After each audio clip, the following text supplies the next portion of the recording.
entscheidende Frage. Sie haben Vertrag bis 2014 und die HSV-Fans fragen sich, HSV, dritte Entweder-Oder-Frage oder Premier League. Wie geht's weiter bei Ihnen? Ja, schwer zu sagen, ne? Ja, momentan bin ich HSV, ne? Natürlich. Ja, aber wie lange? Sieht so aus bis 2014, aber wir sprechen ja darüber noch und ja. Könnte auch noch verlängert werden? Ja, warum nicht? Ist ja auch möglich. Ich fühle mich auch sehr Hamburg sehr wohl und ich bin da erwachsen und natürlich ist ja auch klar, dass sie sehr gute Freunde haben da. Die WM ist im nächsten Jahr, ist vielleicht auch ein Argument, dort zu bleiben, wo man sich wohlfühlt, wo man weiß, was man hat? Ja, ist auch klar, WM ist auch mein Ziel, habe ich auch 2014 wollte ich unbedingt WM zu spielen und ja, muss man zuerst mal schauen, dass wir jetzt nicht unbedingt mit verlängern und so bla bla nicht reden und einfach weiter rausgehen und dann kommt das alleine, glaube ich. 새로운 시즌을 앞두고 당시 함부르크 최연소 득점 기록자는 웃고 있었습니다. 현지 언론의 관심은 그가 PL로 떠날 것인가 함부르크에 남을 것인가였고 상당히 낯설지만 그의 월드컵 출격 가능성 또한 흥미로운 주제였습니다. 손흥민은 지나치게 어렵기에 대표팀이 과연 그를 차출할까라는 궁금증은 한국보다 오히려 그가 살고 있는 지역에서 뜨거운 이야기였고 변하지 않은 한 가지가 있다면 대표팀을 향한 손흥민의 대답은 언제나 꿈이라는 것입니다. 10대의 손흥민도 캡틴 손흥민도 대표팀 차출에 대해 말할 때는 초등학교 졸업사진을 찍으러 가며 엄마한테 대표팀 유니폼 어디 있냐고 물어봤을 꼬맹이 시절로 타임머신을 타고 돌아가곤 합니다. 그리고 뜨거운 이적설에 대한 질문은 그의 아버지에게도 던져졌습니다. Ihren Vater, was der so zu dem Thema sagt. Bitte nicht. 저는 그런 거는 관심 없고 정말 함부르크 팀에서 성실하게 팀에 정말 흥민이 힘이 미약하지만 정말 적은 힘이라도 함부르크의 힘이 돼서 유로파라도. Also, das hört sich frei interpretiert schon mehr nach Hamburger SV an. Erstmal drauf konzentrieren. Das ist so. Okay, mach ich. traue mich nicht. 안녕하세요. 한국에 있는 팬분들 이렇게 항상 이렇게 분데스리가를 많이 응원해 주셔서 너무 감사하고 더 열심히 해서 좋은 모습 보여드리니까 이렇게 더 많이 응원해 주시고 이렇게 함부르크 많이 응원해 주시기 바랍니다. 감사합니다. Also, wir haben nichts verstanden, wir lassen das trotzdem nur stehen. Danke, Alexander Lukic. Danke, Heung-min Son. Erster Auftritt im Sportstudio. 정말 미약하다. 정말 작은 힘이다. 득점왕을 차지한 아들도 월클이 아니라는 아버지가 당시 최연소 득점달을 어떻게 대했을지는 쉽게 예상할 수 있습니다. 여담이지만 감독과의 관계가 이슈였던 레버쿠젠 마지막 무렵을 제외하고 손흥정 씨는 아들의 이적에 대해서는 관여하지 않는 모습입니다. 손흥민 축구의 모든 것에 영향력을 행사한 스승이기도 하지만 소속 클럽만큼은 그저 아들이 뛰고 싶은 곳에서 뛰어라는 아버지입니다. 예, 그리고 제가 늘 얘기하는 건데 이제 만약에 다른 팀에 뭐 이적을 하는 토트넘이든 이젠 은퇴까지는 저는 연봉이 하나도 없어도 네가 살아보고 싶은 도시, 네가 가서 공차고 싶은 구단에 가서 행복하게 공차는 모습을 보고 내가 은퇴하는 모습을 보는 게 난 아버지로서 내 정말 최대 바람이다. 그 얘기를 해. 이런 아버지가 레버쿠젠 구단장을 찾아가 부들부들 떨며 통하지도 않는 독일어 대신 눈빛으로 설득한 일화는 당시 손흥민의 상황이 얼마나 절박했는지 알 수 있게 합니다.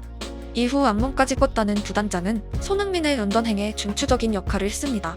1년의 시간이 지나고 한국 축구의 기가 집중됩니다.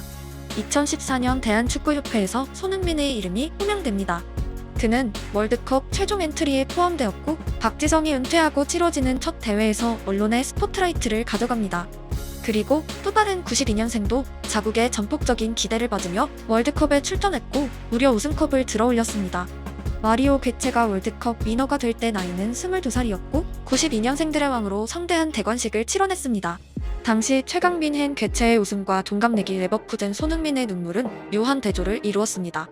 레이스의 출발 지점에서 두 명은 엄청난 거리에 있었습니다. 바야흐로 2014년 월드컵은 한국뿐 아니라 국제적으로 완전한 세대 교체의 무대였고 추억의 스타들 대부분은 필드가 아닌 중계석에 앉아 있었습니다. 그로부터 정확히 10년의 세월이 흘렀습니다. 스코어 90은 올 시즌 전세계 레프트 윙어 톱5를 선정했고 손흥민은 3위에 올랐습니다. 결론부터 말씀드리면 공신력 있는 기관은 아닙니다. 굳이 영상화할 소재는 아니라 여기고 넘기려고 하던 중 문득 이상한 지점을 발견했습니다. 가까운 과거까지 LWF는 추격전지였고 괴물들의 페스티벌이었습니다. 하지만 지금은 호날두, 네이마르, 아자르, 마네 등 오른발 윙어들 대부분이 사라져버렸습니다. 다시 순위표를 바라보니 5위권에 들지 못해 엄청난 이변으로 여길만한 선수들이 즉시 떠오르지 않았습니다. 10년 전에 슈퍼스타들 대부분이 은퇴하거나 중동으로 나간 사이에 새로운 신예의 등장 속도가 더디다는 의미입니다. 음바페와 비니시우스를 제외하고 나면 분명하게 네이마르와 괴체가 왕자를 다투고 호날두가 왕으로 군림하던 시대와는 무게감에서 큰 차이가 있습니다. 괴체가 왜 LWF냐고 생각하시는 어린 분들이 계실지도 모르지만 괴체는 2014년 월드컵의 부상으로 낙마한 당시 대표팀 LWF 마르코 로이스의 대체자로 합류했고 교체 출격이긴 하지만 윙포워드로 월드컵 우승을 차지하며 신데렐라에 등극했었습니다. 당시 선발 클로제가 괴체와 교체되며 남긴 대사는 이제 너가 주인공이다. 나가서 무대를 장악하고 와라였습니다. 그리고 괴체는 진짜 주인공이 되었고 바르셀로나에서 적응 중이던 네이마르와 LWF 황태자 대결을 펼쳤습니다. 당시 손흥민은 분명 한국이 낳은 역대급 유망주이자 가까운 시기에 분데스리가 U20 득점 1위를 작성하기도 했지만 레프트 윙어 동갑 선수들 중에서도 전세계 유망주 랭킹 3위를 차지했던 기억은 없었습니다.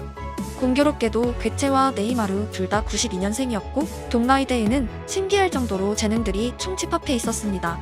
이후 스토리는 모두가 아시는 바와 같습니다. 괴체는 공미로 활약했으나 발롱도르급이 되진 못했고 네이마르는 너무 이른 나이에 사우디로 가버렸고 한 살이 아자르의 레알 시절은 결국 재앙으로 끝나버렸으며 92년에 후발주자 마네마저 피해를 떠났습니다.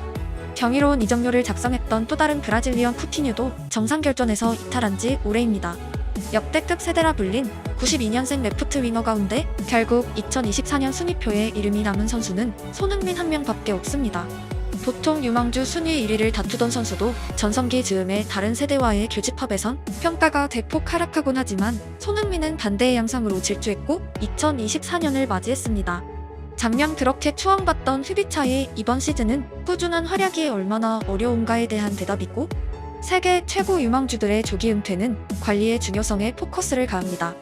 만약 2014년 즈음에 누군가 커뮤니티에 당시 유망주 레프트 윙어 가운데 10년 후 1위가 아자르, 쿠티뉴, 괴체가 아니라 손흥민이 될 것이라고 예언했다면 조롱 댓글이 10만 개는 달렸을지도 모릅니다. 손흥민의 부족한 점이 무엇인지 논문 형식을 취한 장문의 댓글 또한 가득했을 것입니다. 많은 사람들은 꿈을 비웃고 특히 꿈을 이루기 전에 사람들을 긍정보단 부정적으로 묘사하는 경우가 있습니다. 어릴 때의 장래 희망의 과학자, 우주인을 적던 아이들도 나이가 들며 꿈이 점점 축소되곤 합니다. 하지만 손흥민은 초등학생 때의 꿈과 성인 직전의 꿈이 완전히 일치했습니다. 저는 더 조금 항상 더 발전하는 선수가 되는 거는 시간 문제인 것 같아요. 항상 다 엄마만 찾게 돼 있잖아요. 그래서 엄마한테 이렇게 항상 맨날 짜증내고 뭐 이렇게 떼쓰고 그러다 보니까 엄마한테 항상 죄송하고 그런 거를 엄마가 또 다 받아주시다 보면 어머니가 또 스트레스를 받을 수도 있으시거든요. 그래서 어머님한테 조금 많이 죄송하고 조금 더 이렇게 그런 면에서 조금 더 성숙한 아이가 됐으면 어머니한테 조금 방해가 되지 않고 조금 그랬으면 좋겠어요. 제가 이 언론에서도 얘기했듯이 2년 안에 분데스리가 득점왕을 그건 아직 진행형이거든요. 그건 어디까지나 제 꿈이기 때문에 이루어질 수도 있고 안 이루어질 수도 있는 거예요. 저는 아빠한테 이렇게 배웠거든요. 좀 꿈을 크게 가지면 가질수록 좋다 라고 저는 그렇게 가르침을 받았기 때문에 2년 안에 분데스리가를 득점왕을 한번 하고 또 챔피언스리그에 나와서 좋은 경기를 펼치고 뭐 최종 꿈은 뭐 맨유나 레알 마드리드 같은 팀에서 저희 팀도 지금 좋지만 정말 더 좋은 더 큰 구단 가서 한번 이렇게 더 세계적인 선수들과 경기를 해보고 싶은 그런 꿈을 가지고 있습니다. 누가 뭐라든 꿈은 꿀 수 있는 거라니까라고 힘주어 말하던 소년의 대답은 어쩌면 정답일지도 모릅니다. 자기가 꾼다는데 남이 뭐라든 무슨 상관일까요? 저는 초등학생이 미래의 화성을 갈 거라 말해도 응원합니다.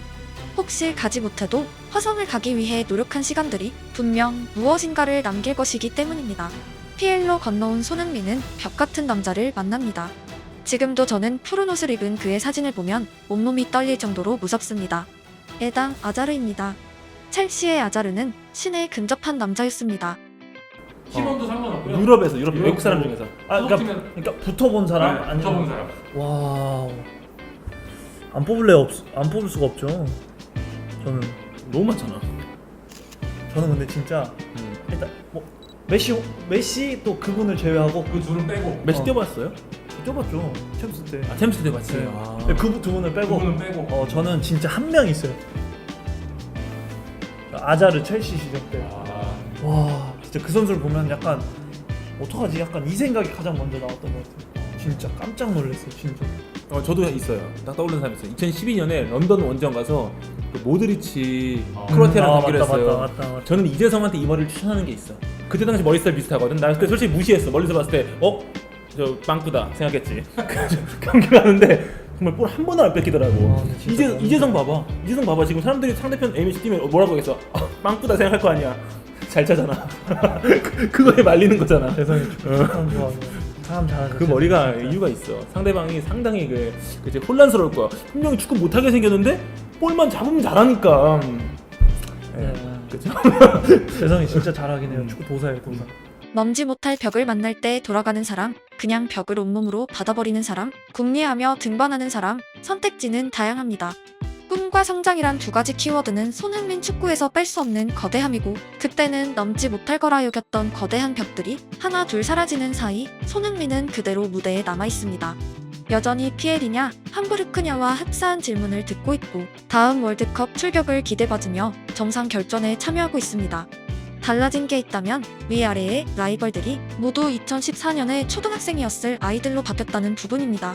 손흥민의 나이에 대해 말하면 본능적으로 거부감을 느끼는 사람들이 있습니다. 팬도 안티도 동일하게 분포되어 있습니다. 하지만 저는 끝까지 손흥민의 나이를 강조합니다. 그는 롱런하고 있기에 위대하다고 생각하기 때문이고, 순위표에서 손흥민만 92년생인 것은 부끄러운 숫자가 아니라 오히려 박수받을 결과이기 때문입니다. 도태는 가만히 있어도 일어나는 현상인데 어째서 가장 오래 살아남아 경쟁하는 사람의 나이가 부정적일 수 있을까요? 그 이전에 기량을 잃은 사람들이 절대 다수라는 의미이고, 특정 장소에서 손흥민이 만약 최고령이라면 단연 근사한 결과입니다. 손흥민의 나이가 부끄럽다면 손흥민보다 먼저 은퇴한 동갑들은 부끄러워서 이불 속으로 숨어야 합니다. 특정 사회는 최연소 득점자에게만 주목하고 베테랑들이 얼마나 오래 활약했냐를 잇는 경우가 있습니다. 전자가 힘들까요? 후자가 힘들까요? 최연소 득점은 가능한 짧은 시간이 필요한 재능의 영역이라면, 최고령 득점은 오랜 시간의 노력이 동반된 초인간적인 영역입니다. 이는 축구뿐 아니라 모든 직업에서 절대적으로 고려되어야 할 요소입니다. 어제 생긴 식당은 물론 호기심에 찾고 싶지만 50년 내내 같은 자리에서 같은 시간에 문을 여는 가게가 있다면 그분은 장인입니다. 전자는 누구나 할 수 있지만 후자는 동네에 몇 명 없습니다. 보통 대기만성형의 선수들은 초반에 빛을 내지 못한 경우가 많습니다. 천재들은 빨리 빛나고 자만하고 후퇴하고 사라진다는 업계의 에피소드도 가득합니다. 손흥민은 특이하게도 최연소 득점으로 출발해서 롱런으로 가고 있는 케이스입니다. 오늘 영상은 손흥민 추앙을 가장한 모든 직업인들에게 바치는 영상입니다. 한 곳에서 묵묵히 일하고 매일을 성장하시는 분들이 사회에 가득히 있습니다. 그분들은 어제 오픈한 가게들과 다른 차원의 경험이 있고, 그 자리를 지키기 위해 평생을 노력하신 분들입니다. 그 직업이 무엇이든 상관없습니다. 그들이 다음 세대에게 무엇인가를 남겨주실 장인들입니다. 후배의 자리를 뺏은 게 아닌 실력으로 스쿼드에 살아남은 최고령들 또한 사회에 존재합니다. 또래 선수들 전부가 그때까지 관리하지 못했기에 그 사람은 최고령의 위협을 달성한 것이고 왕좌를 차지한 것입니다. 함부르크 최연소 득점자의 마지막 기록은 최고령 득점이 되길 응원합니다. 롱런이란 위대한 레이스에서 손흥민은 비로소 92년생들의 왕으로 나아가기 시작했습니다.